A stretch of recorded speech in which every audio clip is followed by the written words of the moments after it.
Oui, bonjour jeune frère, comment vous allez? Voilà, je sors rarement sur les réseaux sociaux, mais en tant que responsable, depuis 3 jours, c'est une affaire qui ne me donne pas le sommeil. Et je me dois de donner une explication pour que vous puissiez relayer. Parce que si on ne relaie pas l'information, ça va donner du tournis à nos jeunes. Parce que l'histoire, c'est laquelle? Vous savez que le Bénin, depuis un bon bout de temps, a refusé les sorties des matières premières agricoles de son territoire. Rien ne sort du territoire béninois pour les autres pays. Le Bénin a bloqué tout.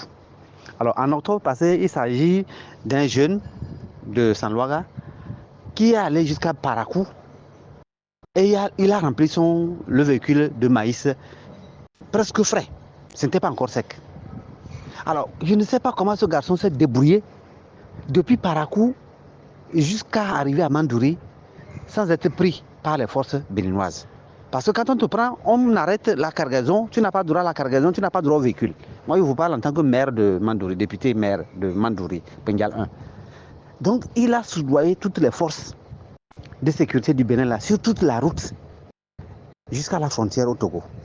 Donc, quand il est rentré au Togo, à la frontière, à la douane avant le fleuve, il a accompli les formalités douanières. Il a traversé. Je crois qu'il s'est arrêté là-bas. Qu'est-ce qu'il cherchait encore à faire? C'est là où les forces béninoises sont rentrées au Togo, demandant à la douane togolaise de leur remettre le véhicule. Vous comprenez qu'entre États, ça ne peut pas être possible. Quelqu'un qui va acheter de la marchandise chez vous, frauduleusement, il traverse, il rentre dans son pays, et c'est à ce moment que vos forces viennent pour demander aux forces togolaises de ramener le véhicule au Bénin, parce que le véhicule n'avait pas le droit de sortir. Alors, quand j'ai été informé, j'ai tout de suite appelé la douane. Je leur ai dit non, on ne peut pas permettre ça. Mon avis, on ne peut pas permettre ça. Si le jeune est arrivé jusqu'à Parakou, acheter le maïs, quand vous quittez Parakou, vous avez combien de villes vous traversez? Combien de commissariats de police vous traversez? Jusqu'à la frontière du Togo, jusqu'à venir rentrer au Togo. Si le garçon a pu faire ça, on peut le qualifier d'exploit. On n'a qu'à faire un effort pour expliquer aux Béninois que bon, cette fois-ci ils ont raté, mais la prochaine fois il faut qu'ils soient plus vigilants. Parce que c'est les textes de leur pays qui disent que les céréales ne doivent pas sortir de leur territoire. Chacun doit respecter. Si vous allez au Bénin, vous devez respecter les textes du Bénin. Vous êtes au Togo, vous respectez les textes du Togo si vous êtes commerçant. Donc c'est comme ça, on est rentré en négociation.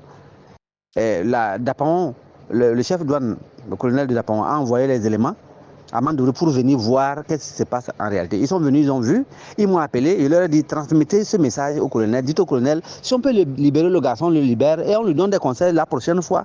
Comme il sait que c'est interdit, la prochaine fois, ce n'est plus la peine d'aller chercher là-bas. Ils sont allés, ils ont rendu compte au colonel. Et la même soirée, j'ai appelé le colonel. Le colonel m'a dit que lui, il va rendre compte, parce que c'est maintenant un problème entre deux États.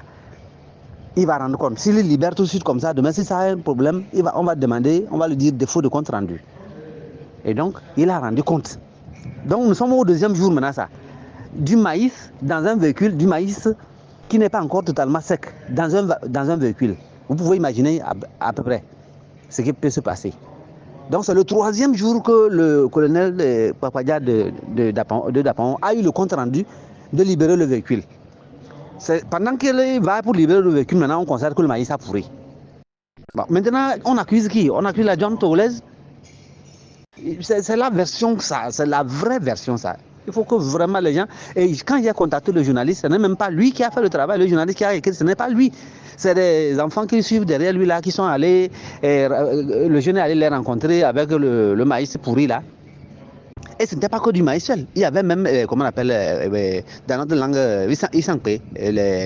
pas le néré, le karité, voilà. Il y avait ça également dans un autre véhicule. C'est deux véhicules pleins. Mais pourquoi ils ne présentent pas ce sac-là?